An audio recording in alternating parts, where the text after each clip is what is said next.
Bet you rented it just for the weekend, my neighbor barked across the street, his voice carrying in the cool night air like a whip crack. I froze with my briefcase still in hand. My chest tightened. I had just stepped out of my own car, the garage light warming the driveway, yet his words stripped the ground from under me. I turned slowly. "I bought this home," I murmured, trying to keep my tone steady. "Just like you did yours." He scoffed, hands on his hips. "Come on, men like you don't live here. Not for long." My palms burned. A couple passing with their dog slowed, stared for half a breath, then looked away. The leash jingled, footsteps quickened. Silence swallowed me whole. "Their eyes said we heard, their silence screamed we won't help. You hear me?" My neighbor pressed, jabbing a finger toward my car. "Too nice.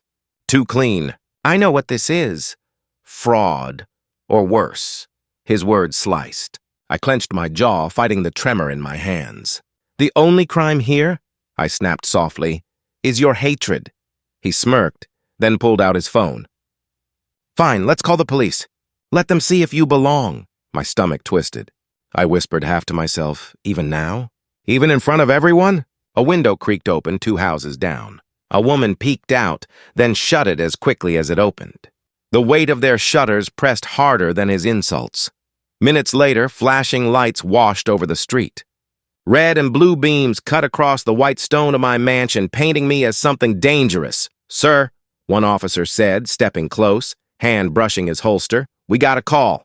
Possible trespassing, possible threat," my neighbor pointed, eyes gleaming. "That's him. He's pretending to live here." I forced my breath slow. "Pretending?" I muttered, then louder. "This is my house. My name is on the deed. My family sleeps inside." The second officer narrowed his eyes. "Can you prove that?" I bit down hard, pulling my wallet free, fingers shaking.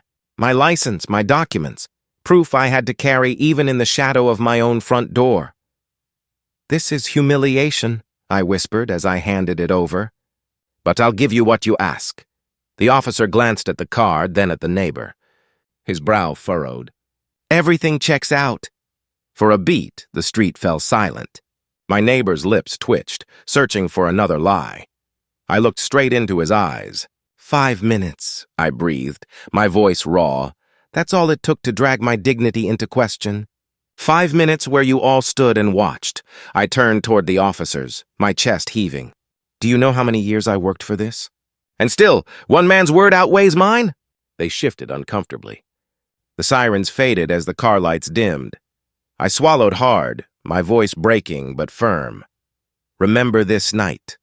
Your comfort ends where my dignity begins," and with that I walked into my mansion, the door closing behind me like a shield against the poison that still echoed on the street. The morning after, I walked out to collect the paper, the same driveway that had been lit up with red and blue just hours earlier. My throat still ached from holding back words that wanted to break free. A neighbor across the hedge leaned closer, voice lowered to a whisper.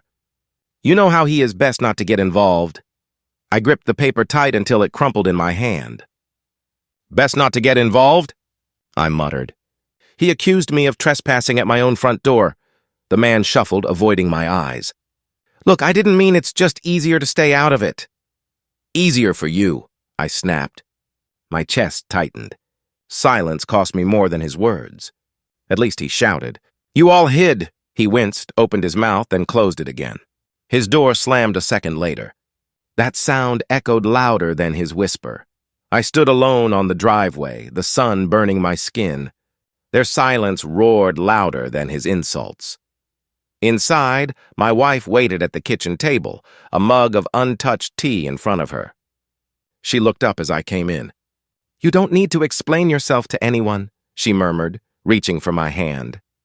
"I shouldn't have to," I breathed, lowering myself into the chair. "But I'm tired of carrying proof just to exist. Every time I walk outside, it feels like an audition for worthiness." Her eyes softened, though her grip tightened. "You survived worse than this." A flashback cut through me. A boardroom years ago when a client had leaned over and asked, "Whose assistant are you?" I had smiled then, swallowing the sting. But here, in my own home, there was no polite mask left to wear. "I worked decades for this," I muttered, more to myself than to her. And last night, with one call, he tried to erase it all.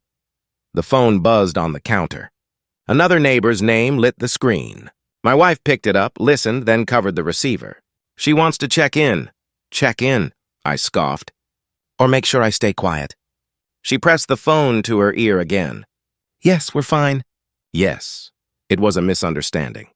She hesitated, then ended the call, her face drawn. What did she really say?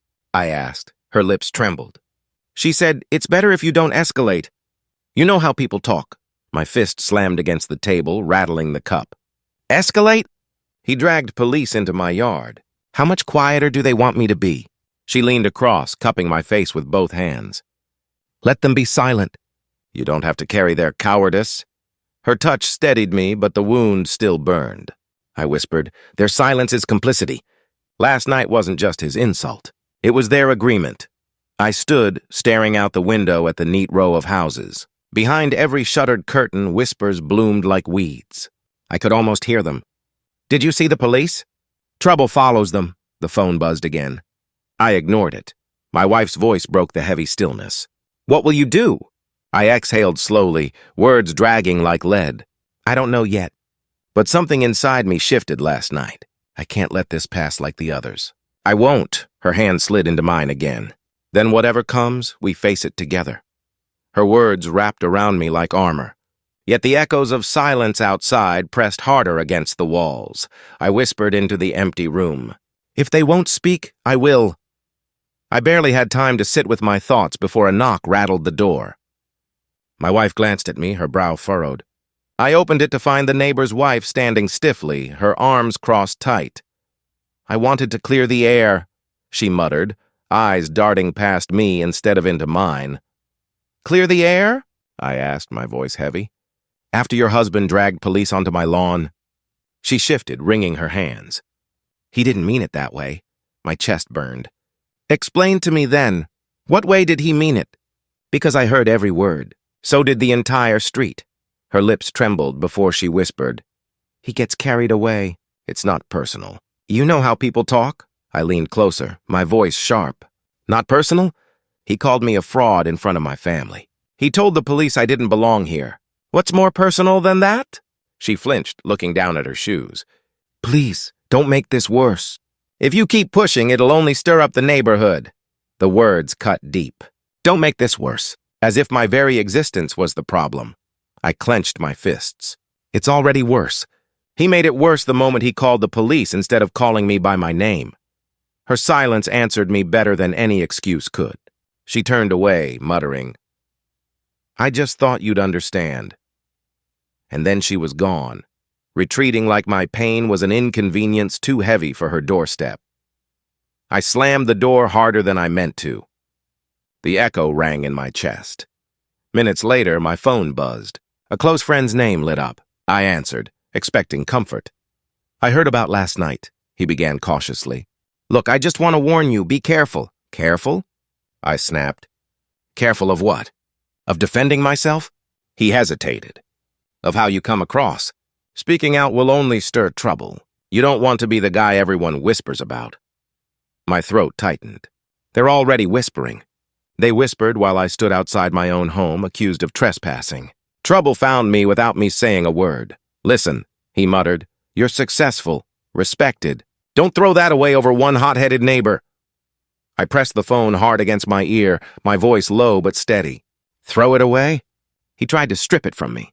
And you tell me to stay silent so the street can stay comfortable? I'm telling you to protect yourself, he insisted. The more noise you make, the more you give them reasons. I closed my eyes, anger burning behind my lids. Reasons? They don't need reasons. My skin is their reason. Silence stretched between us until he whispered, I just don't want to see you dragged down. Dragged down. Betrayal disguised as caution. I ended the call without another word. The house felt heavier than before. My wife walked in, studying my face. Another person telling you to stay quiet? Yes, I muttered, pacing the floor. First his wife. Now my friend. They want me to bury it. Pretend it didn't happen. She caught my arm, her voice firm. You don't bury truth. You face it. And if they can't stand the weight of it, that's on them. Her strength steadied the storm in my chest. For the first time since that night, resolve cut through the fog. I whispered into the stillness. Their excuses sharpen me more than his insults. If silence is their shield, then my voice will be my sword. The knock came late in the afternoon, sharp and impatient. I opened the door to find two officers on the porch, their faces unreadable. My chest tightened before a word left their lips. "Mr. Johnson," one of them muttered, adjusting his cap. "We need to speak with you about a report filed last night." I swallowed hard. "Another report?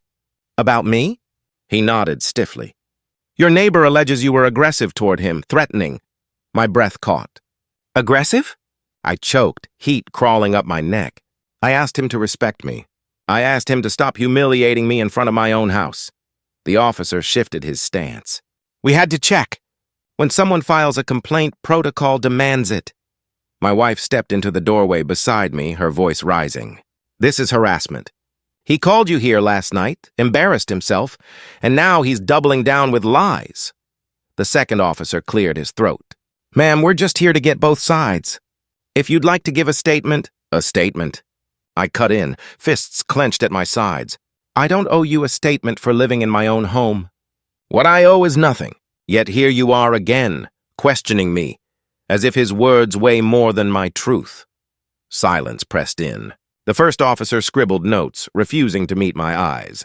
I leaned forward, voice low, controlled. "Tell me, what does aggressive look like to you? My raised voice, my skin, or simply my refusal to bow when insulted?"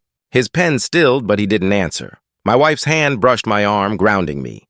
"You shouldn't have to explain this over and over," she whispered fiercely. "Every time they knock, they strip another piece of your dignity." Her words sliced through me. Memories flared. Boardrooms where I was mistaken for staff. Airports where I was pulled aside for random checks. Always the same quiet humiliation dressed as procedure. The officer finally spoke, voice almost apologetic. "Look, sir, the complaint said you shouted, stepped forward aggressively. He claims he felt threatened." I laughed bitterly, the sound raw. "Threatened? By what? My existence across the street from his privilege?" Neither answered.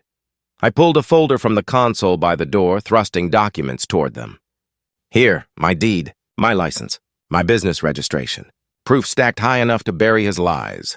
But proof never feels like enough, does it?" The second officer took the papers, scanning quickly. He murmured, "Everything checks out." My wife snapped, her voice trembling with anger. "Of course it checks out. He knows it checks out. He's not confused. He's trying to make my husband small." Her words lit something inside me.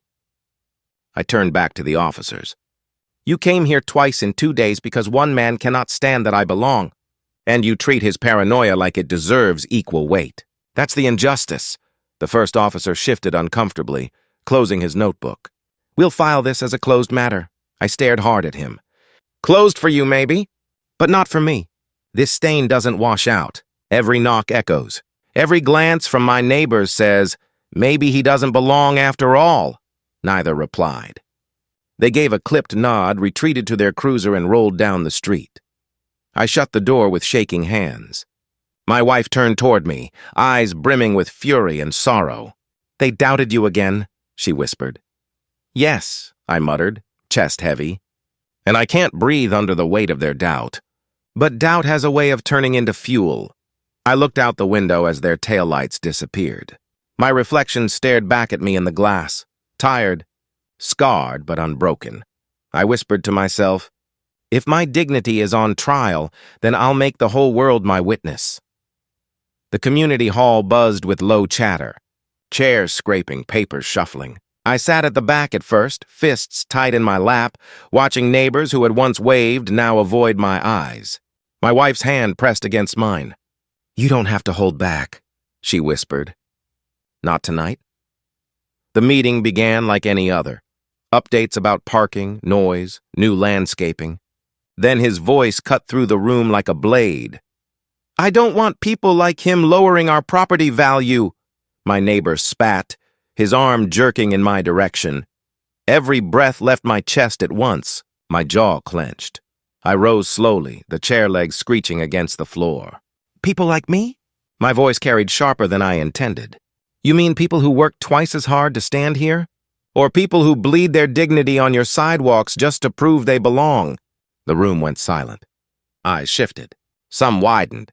Others darted down, guilty, as if the carpet had more right to their gaze than I did. He leaned forward, lips curling. Don't twist my words. I meant exactly what I said. You don't fit here. You never will. My stomach twisted, but my voice stayed even. I fit enough to pay the same taxes. Enough to employ half the county. Enough to build what you only inherited?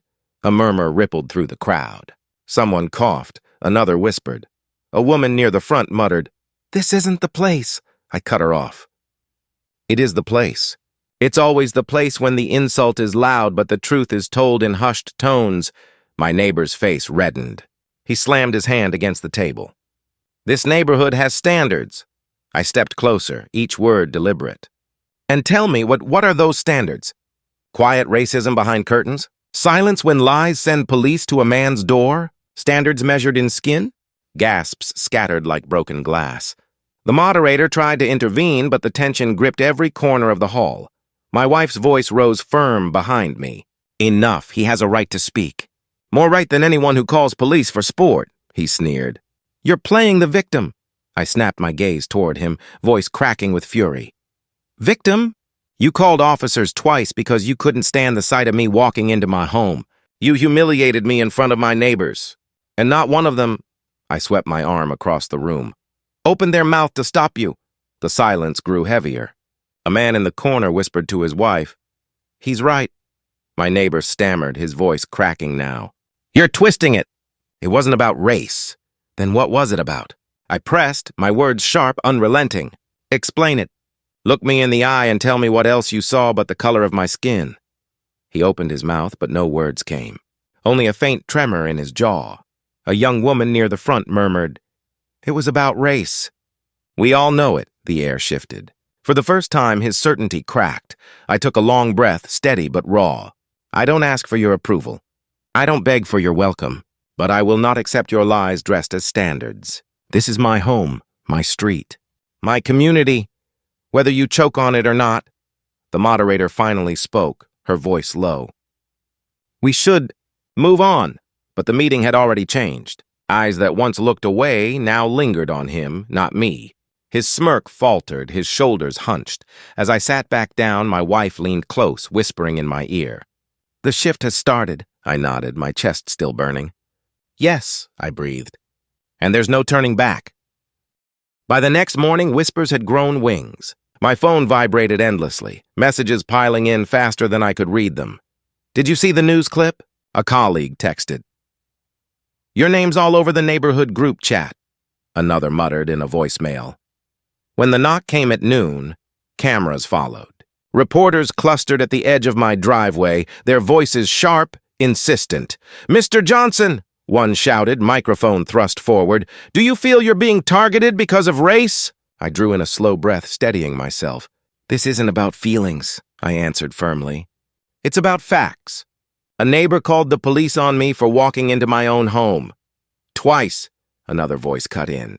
But he claims he felt unsafe. Unsafe? I snapped, my chest tightening. I was the one cornered by flashing lights on my lawn. I was the one asked to prove my worth with documents. Tell me, who here should feel unsafe? Murmurs rippled. Cameras clicked. A woman reporter stepped closer, her tone softer. Some neighbors say this is being exaggerated. I locked eyes with her. Exaggerated is what silence calls truth when it doesn't want to face it. Ask yourself, if it happened to you, would you still call it exaggeration? Their pens scratched faster. Someone whispered, That's the line. Behind the reporters, a few neighbors lingered, whispering to each other. I caught fragments. Why stir trouble? One muttered. Because he's right, another whispered back. Their words stung, yet a spark of validation flickered too. For once, not all whispers were against me. Later, online noise drowned out the quiet of my living room. I scrolled through the comments until my eyes blurred. Classic race card. He doesn't belong in that neighborhood? About time someone said it. Each line hit like a stone hurled through a window. But then others surfaced, voices fighting back. This is blatant racism. Man built his company from nothing, and still treated like a trespasser. Enough is enough, I muttered under my breath. The world is watching now. My wife sat beside me, gripping my arm. Let them watch. Let them see how truth spreads. But doubt clawed at me. Truth doesn't spread on its own. Lies sprint faster. She leaned closer, her whisper burning with conviction. Then run with it. Don't let their poison carry the story. The phone rang again. A local radio host this time. Would you speak live on air? The community needs to hear your side. I hesitated, my throat tightening. My side? I muttered. It's not a side. It's the truth. He chuckled lightly through the receiver. That's exactly why people should hear it. I agreed. My voice cracked, but I agreed. By evening, I sat in front of the microphone at the station. The host introduced me, then asked, "What's the heart of this, Mr. Johnson?" I exhaled deeply. The heart of it? That my dignity was questioned because my skin didn't fit the picture they wanted. Twice, police were called to decide if I belonged in my own home. That's not a misunderstanding. That's a sickness in how we choose who's innocent until proven guilty. A silence fell over the studio before the host spoke again. Quieter. And what do you want your neighbors, your city, to take from this? I looked down at my trembling hands, then answered, that silence is complicity. That pretending not to see is as sharp as the insult itself. If one voice can call police, then one voice can break the silence too. The red light of the microphone glowed like fire, spreading my words beyond those walls. When I left the station, messages flooded back in. Some angry, some supportive, some confused, but one stood out. You're not alone. Keep speaking. We're listening. For the first time since that night, the fire inside me felt less like destruction, more like light. I whispered into the dark car ride home. If words can spread like fire, then let mine burn the lies first. The knock came again, but this time it was not for me. I stepped outside and saw the officers at his door, their cruiser lights faint but present. My chest tightened as I followed, every step weighted with memory, the sirens, the suspicion, the silence. The door swung open, and my neighbor stood there, his arrogance already cracking around the edges. One officer cleared his throat. Sir, we've reviewed the security footage. My neighbor's jaw twitched. Footage? The officer's tone sharpened. Yes. Security cameras show he was on his own property the entire time. He jerked his head toward me without saying my name. Not once did he step onto yours. My neighbor's face drained. I thought... His words stumbled, limp and hollow. I stepped closer, my voice a whisper, but sharp enough to slice through his stammering. You never thought I belonged. That's what you thought. He blinked rapidly, looking anywhere but my eyes. I might have misread the situation. Misread? My laugh came out bitter, shaking. You didn't misread. You decided. You looked at me and saw trespasser, not neighbor. Criminal, not equal. Misreading is forgetting your glasses. This was hatred dressed as suspicion. The officer interjected, his voice flat. Sir, you filed a false report. That carries consequences. My neighbor's mouth opened, then closed again. His wife appeared behind him, whispering sharply, What did you do? They have proof! He snapped back at her, his voice cracking. I was protecting us. I felt my hands tremble, but it wasn't fear anymore. It was the weight of years forcing their way out. Protecting you? From what? From a man unlocking his own door. From the truth that your world is changing and I exist in it whether you approve or not? The officer nodded grimly. We'll be filing this officially. You'll hear from us. My neighbor muttered. This is ridiculous. I stepped forward until only the threshold separated us. My voice broke, but it carried. No. What's ridiculous is a man nearly dragged from his home in handcuffs because your pride couldn't stand his skin living across the street. His eyes flickered, and for the first time I saw something close to shame. He whispered, barely audible. I didn't mean... I cut him off, my voice steady. You meant every word. You meant every call. You meant every lie. And now the truth means more than you do. The officer gestured for me to step back, but I held his gaze a moment longer. His shoulders sagged, his confidence stripped. As the officers turned away, I whispered to myself, low and raw. Collapse always begins with a crack. The crack had come tonight, and I knew. The rest of him would follow. The chamber hummed with low voices, a restless tide of whispers. I stood at the front, my palms damp, my throat dry. Every eye pressed against me. Neighbors, officials, reporters, strangers. The man who had tried to break me sat across the aisle, his shoulders slumped but his arrogance flickering like a dying flame. The judge's gavel struck. We're here to address the complaints and the counterclaims. Each side will be heard. My neighbor rose first, clearing his throat. His voice wavered, though he forced a thin smile. I didn't mean harm, I only thought something was wrong. I was acting in good faith. I clenched my fists, heat rushing to my face. Good faith, I thought. As if lies can wear that mask. When it was my turn, I walked forward, each step echoing louder than my heartbeat. I looked straight at him, then at the faces watching. My voice cracked, but I let it ring. Harm isn't always in fists. Sometimes it's in words that strip dignity, in lies that bring flashing lights to a man's doorstep, in silence that agrees while pretending it doesn't. A murmur rolled through the room. I pressed on, my chest burning. He called police twice because my skin offended his comfort. He pointed at me in front of my family and neighbors and called me an intruder in my own home. And when the cameras proved him wrong, he didn't apologize. He hid behind excuses. My neighbor sputtered, leaning forward. I was protecting the community. Protecting. I snapped, my voice raw. You weren't protecting anyone. You were protecting a lie. A lie that says men like me can't belong, no matter how hard we work, no matter what we achieve. Gasps scattered. Some eyes turned away, others locked on him. The judge leaned forward, voice calm but cutting. The evidence is clear. Security footage shows the accused man never left his property. The complaints were false. Baseless. My neighbor muttered under his breath. It wasn't supposed to go this far. I stepped closer, my voice dropping to a whisper that carried across the room. It always goes this far when silence feeds it. You never saw me as a neighbor. You never saw me as human. But today, everyone sees you. He flinched, eyes darting to the floor. The judge raised a hand. What was done here is more than a personal dispute. It's a fracture of trust in a community. And fractures spread unless named. Today it is named. A heavy silence fell. Then slowly applause rose from the back, hesitant at first, then stronger. Not for spectacle, for recognition. I turned, meeting the eyes of those who once hid behind curtains. Their gaze no longer slid away. It held. I exhaled, trembling but steady. My dignity is not negotiable. Not here, not ever again. The gavel struck once more, but I didn't need its sound.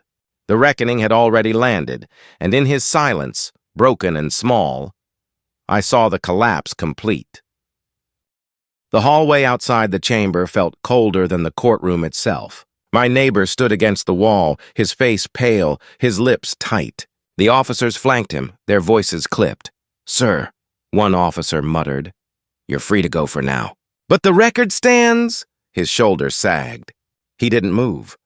For the first time, he looked small, not powerful, not certain, just frozen.